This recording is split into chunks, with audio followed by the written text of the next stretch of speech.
CTET paper 2 की preparation कर रहे हैं और कंफ्यूज है कि कहाँ से स्टार्ट करें, कौन सी इंपॉर्टेंट टॉपिक पढ़े, कम दिनों में अच्छी तैयारी करना चाहते हैं तो मेरे चैनल के साथ जुड़ सकते हैं।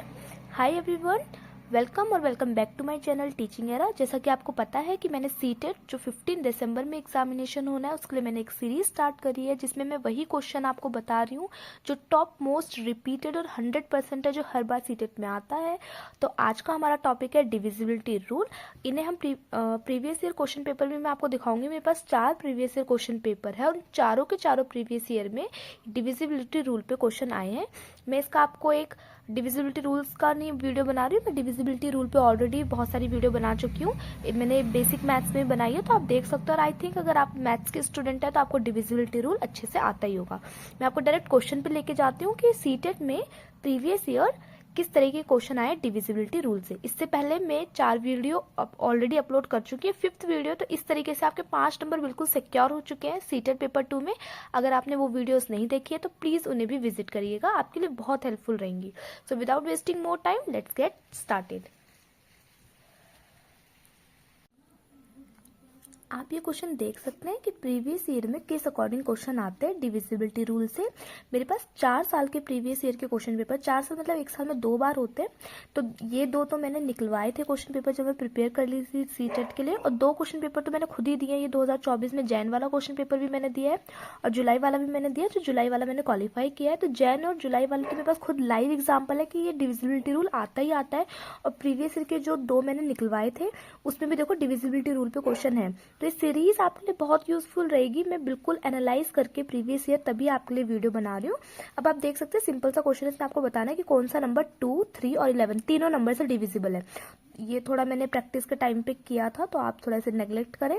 आप ये ऑप्शन देख सकते हैं, आप ऑप्शन यहाँ पे देख लीजिए कि इनमें से कौन सा नंबर है जो 2, 3 और 11 तीनों से डिविजिबल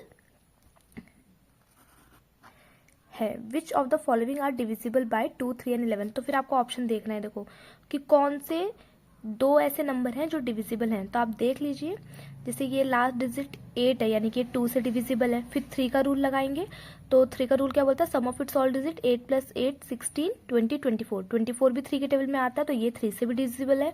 11 का रूल लगाएंगे तो 8 + 4 12, 12 - 12 तो ये 11 से भी डिविजिबल है। अगर आपको डिविजिबिलिटी रूल नहीं पता है तो आप मेरी बेसिक मैथ्स की प्लेलिस्ट में देख सकते हैं, मैंने अच्छे से क्लियर किया। और 11 का तो मैंने अलग से भी एक वीडियो बनाया तो आप अच्छे से विजिट कर सकते हैं उसे।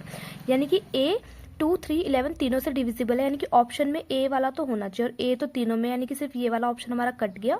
आप सीटेट में एलिमिनेशन मेथड से ऑप्शन नहीं कर सकते, इसके ऑप्शन बहुत ट्रिकी होते हैं, मैं ये कहना चाहूंगी।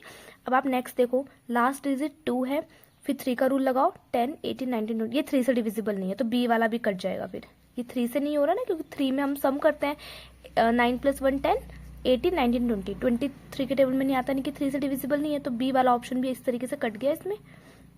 अब 2 बचे, या तो सी या तो डी। अब आप चेक करते हैं, ये तो 3 से डिविजिबल है और ये नहीं है। तो आई थिंक इसका आंसर, एक मिनट चेक कर लेती हूँ फिर से, 10, 12, 18। हाँ, ये 2 से भी डिविजिबल है, 3 से भी, एंड 11 से चेक करते हैं तो 11 से नहीं है ये वाला नंबर डिविजिबल।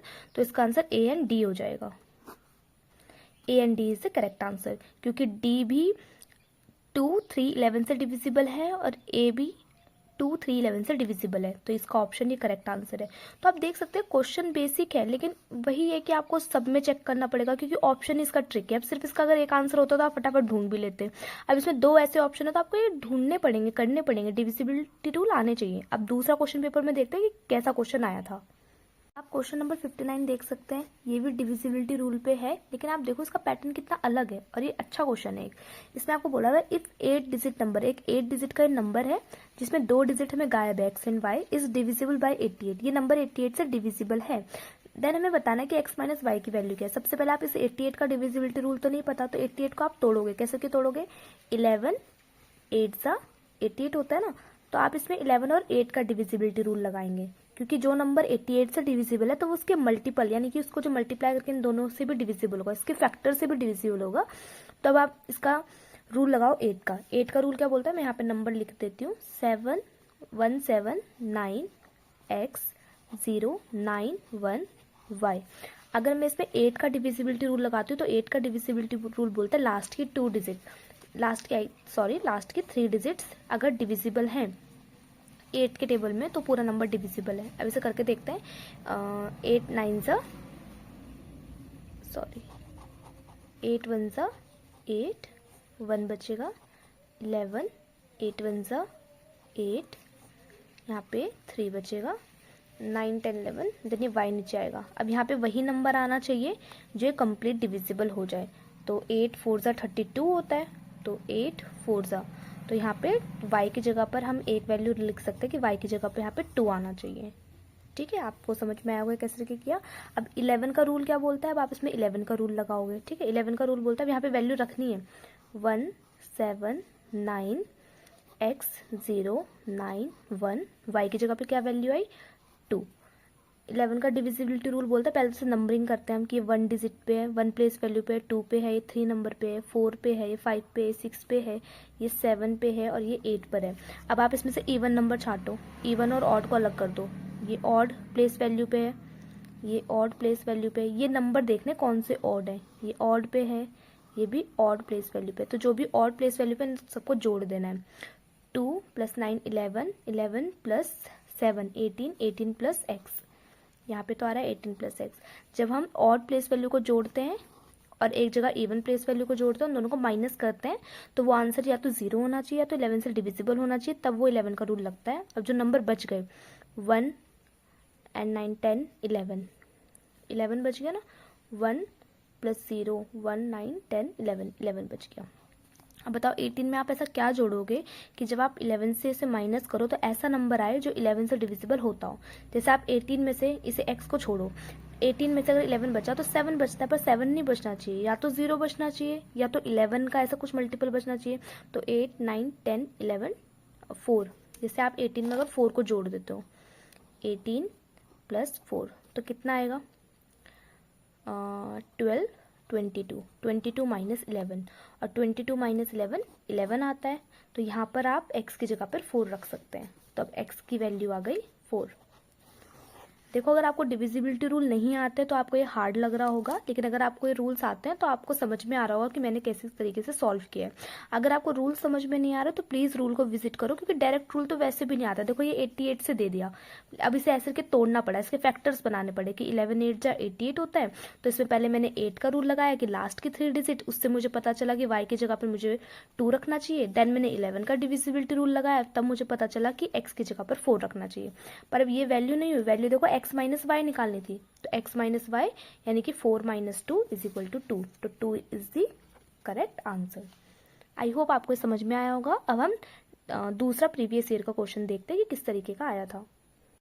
अब हम प्रीवियस ईयर का एक और क्वेश्चन पेपर देखते हैं जिसमें सेम डिविजिबल रूल पे आ रखा है क्वेश्चन। अब देखो इसमें हमें बोला कि कोई नंबर 72 से डिविजिबल है।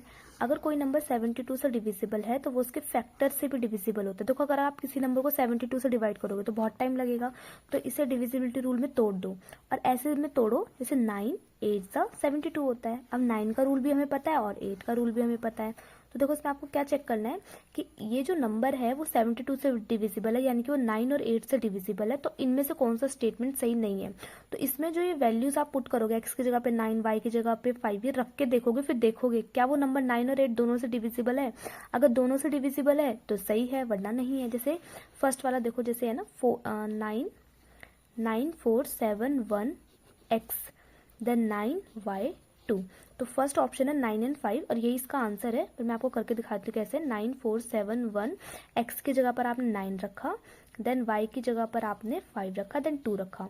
अब अगर ये नंबर 72 से डिविजिबल है तो ये इन दोनों से भी डिविजिबल होना चाहिए। तो देखो 8 का रूल तो बोलता है लास्ट की 3 डिजिट्स, लास्ट की 3 डिजिट्स अगर आप करके देखोगे तो ये 8 से डिविजिबल हो जाएगा, पर ये 9 से डिविजिबल नहीं होगा। आपने जोड़ के देखो, 9 + 1 10, 10 + 7 17, 17 + 4 21, 21 + 9 30, 39, 40 41, 41 में और 5 को जोड़ोगे तो इन सबको जोड़ के 46 आ रहा है, जो कि 9 के टेबल में नहीं आता है।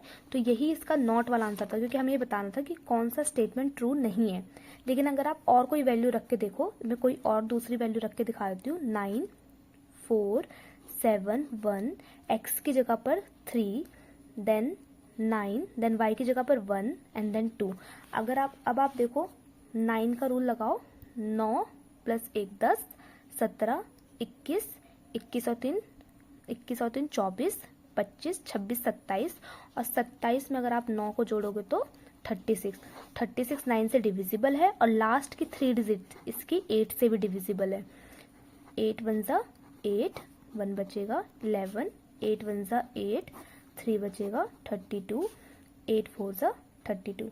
तो आप ऐसे के चेक कर सकते हो, देखो 9 से भी डिविजिबल है, 8 से भी डिविजिबल है, तो ये 72 से पूरा का पूरा नंबर डिविजिबल हो गया जब मैंने x की जगह पर 3 रखा और y की जगह पर 1 रखा। लेकिन जब मैंने x की जगह पर 9 और 5 रखा तो ये डिविजिबल नहीं हो रहा था, और जो नहीं हो रहा था वही इसका करेक्ट आंसर है, क्योंकि हमसे पूछा ही नॉट था। आई होप आपको क्लियर हुआ हो। अब हम एक और प्रीवियस ईयर का क्वेश्चन देखते हैं कि डिविजिबिलिटी रूल में भी वैरायटी है क्वेश्चन में। ये नहीं कि आप सिर्फ रूल्स पढ़ ले 2 से लेकर 11 तक और आप सोचें कि आपका हो जाए, आपको कॉन्सेप्ट क्लियर अच्छे से होने चाहिए। अब मैं आपको एक और क्वेश्चन पेपर में दिखाती हूँ। अब हम प्रीवियस ईयर का एक लास्ट क्वेश्चन देख रहे हैं, क्वेश्चन 45 आप देख सकते हैं। ये भी सेम क्वेश्चन है, डिविजिबिलिटी रूल पर ही है, लेकिन देखो कितना अलग क्वेश्चन है। हाउ मेनी नेचुरल नंबर, कितने नेचुरल नंबर है 1 से 500 तक के बीच में जो 3 5 7 सबसे डिविजिबल हो जाए। अब आप ऐसा तो करने बैठेंगे नहीं कि 1 से लेके पहले 500 तक की काउंटिंग लिखेंगे, देन देखेंगे कौन कौन से नंबर 3 से डिविजिबल है, 5 से 7। तो अगर आपको पता है तो आपने एलसीएम पढ़ा होगा कि अगर हम कोई ऐसा नंबर निकालते हैं जो तीनों से डिविजिबल हो तो वो नंबर इनका एलसीएम होता है, यानी कि 3 5 7 का जो एलसीएम होगा वो सबसे छोटा नंबर होगा जो मतलब सब इन तीनों के नंबर से डिविजिबल हो जाएगा। इनका एलसीएम इसी की मल्टीप्लिकेशन करके ही आएगा, क्योंकि ये सारे के सारे प्राइम नंबर है। देन 7 तो 15 एंड 15 7 जब 135, तो 135 इनका एलसीएम आ गया, यानी कि जो 135 वो सबसे छोटा नंबर है, यानी कि इससे पहले तो कोई नंबर होगा ही नहीं जो इन तीनों से डिविजिबल है। और आपको कहाँ से कहाँ तक के नंबर बताने हैं, 1 से लेके 500 तक के बीच के नंबर बताने हैं जो 130 जो 3 5 7 तीनों से डिविजिबल हो जाए। अब 135 सबसे छोटा नंबर है जो इनके बीच में आता है और इन तीनों से डिविजिबल होता है। अब आप 135 के मल्टीपल्स निकाल सकते हैं। ये क्लास 6 एनसीईआरटी का क्वेश्चन है। सेम इसमें डिविजिबिलिटी रूल पे क्वेश्चंस आते हैं कि कौन सा नंबर इन तीनों नंबर से डिविजिबल है, लेकिन इसे थोड़ा अलग एक्सपेक्ट पे दे दिया। अब 135 1 सा तो 135, ये तो एक नंबर हो गया जो इन तीनों से डिविजिबल है। अब 135 के फैक्टर देखेंगे, 2 सा करोगे तो 5 2 सा 10, 1 कैरी। देन 270 दूसरा नंबर है जो इन तीनों नंबर से डिविजिबल है। देन 135 3 सा करोगे 15, 1 कैरी 10, 3 5 15, 1 कैरी 10, 1 कैरी 405। 405 तीसरा नंबर है जो इन तीनों से डिविजिबल है। अब 135 4 सा करोगे, 5 4 सा 20, 2 कैरी 12, 13 14, 1 कैरी 5। अब ये 550 आ गया, ये भी इन तीनों से डिविजिबल है, लेकिन ये 500 से बड़ा नंबर आ गया। और हमें क्वेश्चन में बोला हुआ था कि हमें 1 से लेके 500 तक के नंबर बताने, तो देखो कितने नंबर आ गए, 1 2 3। तो option number 3 is the correct answer. ऐसे करके आपको और क्वेश्चन आ सकते हैं। तो मैंने आपको प्रीवियस ईयर के 4 क्वेश्चन पेपर दिखा दिए कि किस तरीके से डिविजिबिलिटी रूल हर क्वेश्चन पेपर में आता है, उसके कैसे डिफरेंट पैटर्न आ सकते हैं। तो ये सीरीज़ आई होप आपके लिए बहुत हेल्पफुल रही हो। अभी तक मैं 5 सीरीज़ बना चुकी हूँ, तो आपके सीटेड पेपर 2 जो आपका दिसंबर 15 में होने वाला है उसके 5 नंबर 100% सिक्योरिटी में है। ऐसे ही मैं आपके लिए एटलीस्ट 20 वीडियो लाने का सोच रही हूँ, लेकिन इस वीडियो पे आप अच्छा रिस्पांस दिखाएं, तभी मुझे भी मोटिवेशन मिलेगा कि मैं आपके लिए और अच्छा वर्क कर सकूँ और हेल्प कर सकूँ आप लोगों की। मुझे भी अच्छा लग रहा है, मैं भी अभी फ़िलहाल पढ़ ही रही हूँ, अपनी टीचिंग जर्नी की ओर हूँ। इसी साथ अगर किसी की हेल्प भी हो जाए तो इससे बेटर तो कुछ नहीं हो सकता है। आई होप आप सभी के लिए मेरा चैनल बहुत यूज़फुल हो रहा होगा। प्लीज़ अगर यूज़फुल है तो अपना लाइक शेयर कमेंट ज़रूर करें और मेरे चैनल को सब्सक्राइब करें। मिलते हैं नेक्स्ट वीडियो में, तब तक के लिए bye bye, see you in the next video.